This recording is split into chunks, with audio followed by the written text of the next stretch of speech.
Hey, what's up, everyone? I've got a video here today about a kind of unique problem you might run into here and there. And we're going to talk about this in Pro Tools, but this will kind of cross-apply to other DAWs once you see how this works.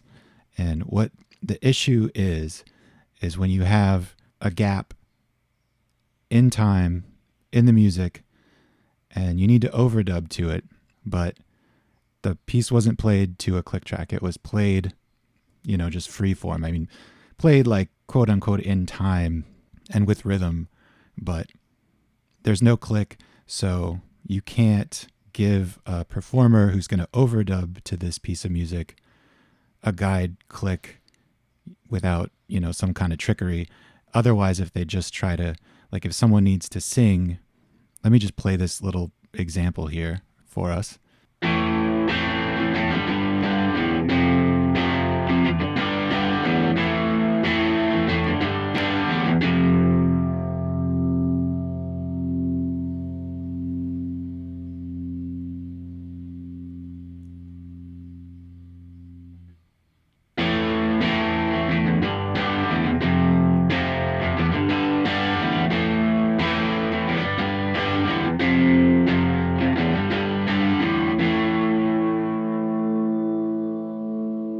And so what I'm talking about is this gap in the middle here, which is like 4 full measures going by. And if you were to have a singer try to sing over that passage, and let's say that the vocal needs to come in right on the downbeat of this guitar and the next section, they're you're going to have them do it over and over again to really try to line that up. Or, you'll just have them kind of fudge it as best they can, and then maybe end up moving the guitar, maybe end up moving the vocal to slightly account for it, and then it never quite sounds right. And it's just, I'm sure we've all been there. And so this is a way to get a click going through that is consistent and that works based on the performance. And so here's in Pro Tools how we're going to do that. Basically, if you go up to the tempo meter in Pro Tools, and if you just hit the T key and start tapping, and of course if you're not in Pro Tools, there's apps you can get on your phone to do this, or there's various other ways to tap a tempo, but basically we need to tap the tempo. And so I'm going to just play a little bit and I'm going to tap the tempo.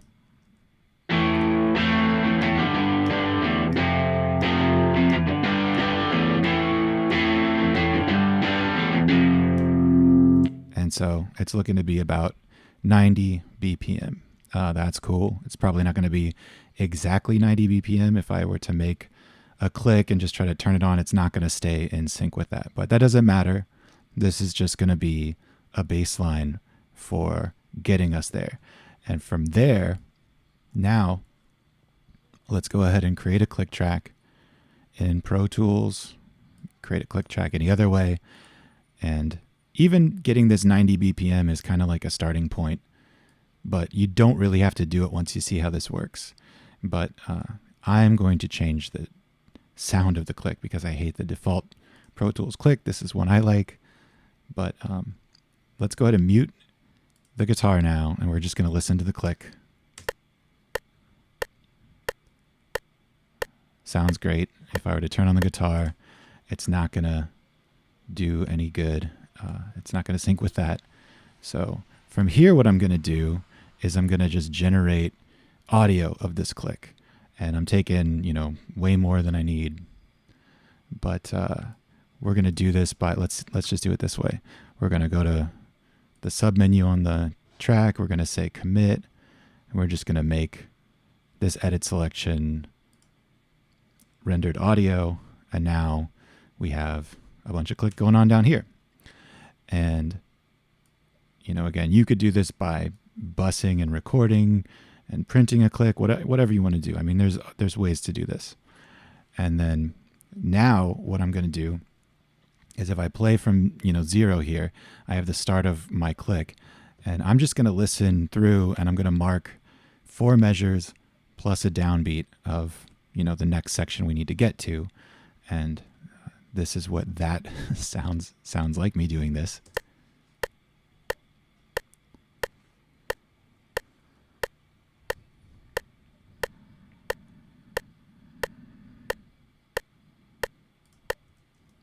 Okay, and so that, if my, brain is good enough at counting and accounting for it, that is now the 4 measures plus another downbeat that we're going to need to get us to the next section.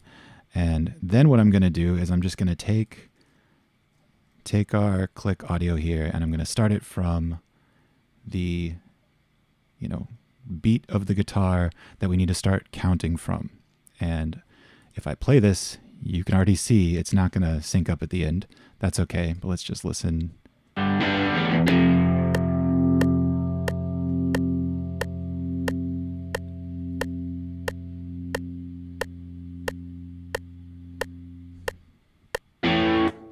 So close.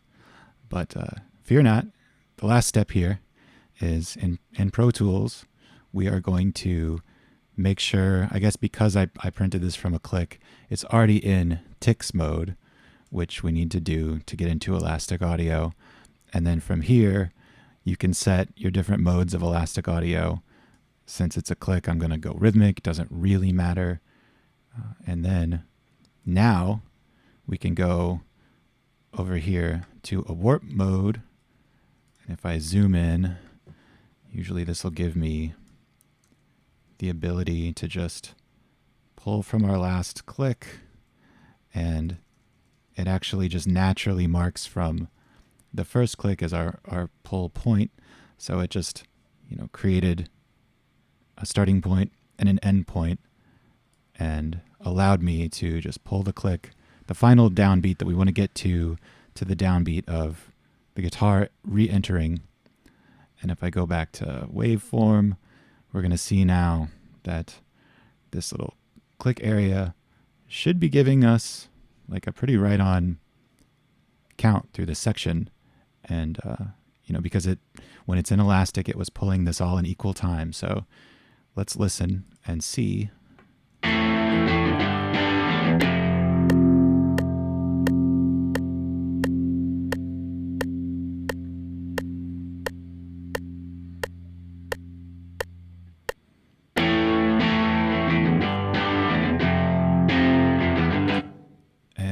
That's it. There you have it. And, this, I'm just using like a single little guitar here, but this could be used with a full band that played a take, without a click track and, played it all together well. But obviously, when it's humans playing together or a human playing by themselves, like they're keeping time, it sounds good. You don't always need a click track, but then when you're not using one and you then want to do overdubs, like if you just wanted to have the singer do a scratch vocal, even though you're recording a live band take without a click, because the band, feels better when they're not playing with a click sometimes. It's just, you don't always want to have to use one. And so this is just a good solution to dealing with some of these moments that come up when you are tracking without a click and you do want to keep everything organic and smooth. And, once you get this stuff going, you can have a singer or, if there needs to be a guitar lead over this, it doesn't really matter what the overdub is that's going to be over this. This just gets you that natural timekeeping in your project so that then you can get all that stuff done. And then, of course, you just mute the click. It's done, and you never need to think about it again. And your overdubs sound organic and smooth and good and human, and the humans can be thinking about the music and not trying to like count in their heads or do anything crazy like that. So helpful in all sorts of ways, and hopefully also something that can, as you go forward and you are recording tracking sessions and getting things going from the ground up, if you know that this is an option, you can start to even do things in slightly different ways from the get-go. So that's it. That's the basis of how to get a little click track time going in a piece of music that was played without one, but played in time well. And yeah, that's pretty much it. If you have any questions or comments, leave them in the comments below. And if you have anything else you'd like me to talk about or go over in a future video, let me know. And that's all for now. Thanks, y'all. Later.